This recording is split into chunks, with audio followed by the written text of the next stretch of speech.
Thiruvananthapuram നാവായിക്കുളത്ത് school വാനിന് പിന്നിൽ സ്വകാര്യ bus ഇടിച്ച് അപകടം. ഒരു വിദ്യാർത്ഥിക്ക് പരിക്കേറ്റു.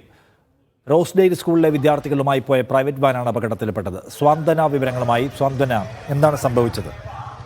നിഷാദ്, ഇന്ന് രാവിലെ 9:30യോടെയാണ് ഈ അപകടം ഉണ്ടായിരിക്കുന്നത്. സ്കൂൾ വാനിന് പിന്നിൽ സ്വകാര്യ ബസ് ഇടിച്ചാണ് അപകടം ഉണ്ടായത്. ഈ സ്കൂൾ വാൻ വിദ്യാർത്ഥിയെ കയറ്റിയ ശേഷം മുൻപിലേക്ക് എടുക്കുന്ന സമയത്താണ് പിന്നാലെ വന്ന സ്വകാര്യ ബസ് പെട്ടെന്ന് ബ്രേക്ക് ഇട്ട് ഈ ബസ്സിന് പിന്നിൽ വന്ന് ഇടിക്കുകയായിരുന്നു. ഈ സ്വകാര്യ ബസിന്റെ മുൻഭാഗം ഏതാണ്ട് പൂർണ്ണമായും തന്നെ തകർന്ന നിലയിലാണ്. പക്ഷേ ബസ്സിൽ ആ സമയത്ത് ഉണ്ടായിരുന്ന ആർക്കും, ഡ്രൈവർ ഉൾപ്പെടെയുള്ള ആർക്കും മറ്റ് അപകടങ്ങളൊന്നും തന്നെ സംഭവിച്ചിട്ടില്ല. പക്ഷേ സ്കൂൾ വാനിൽ ഉണ്ടായിരുന്ന ഒരു കുട്ടിക്ക് തലയ്ക്ക് ചെറിയ ഒരു പരിക്കേറ്റിട്ടുണ്ട്. അത് സാരമായ പരിക്കല്ല. കുട്ടി അപ്പോൾ തന്നെ തൊട്ടടുത്തുള്ള സ്വകാര്യ ആശുപത്രിയിലേക്ക് മാറ്റിയിട്ടുണ്ട്. മുൻപിലുള്ള കമ്പിയിൽ തല ചെന്ന് ഇടിച്ചുള്ള ഒരു പരിക്കാണ് ഉണ്ടായിരിക്കുന്നത്. റോസ്ഡെയിൽ സ്കൂളിലെ വിദ്യാർത്ഥികളുമായി പോയ പ്രൈവറ്റ് വാനാണ് നിലവിൽ അപകടത്തിൽപ്പെട്ടിരിക്കുന്നത്.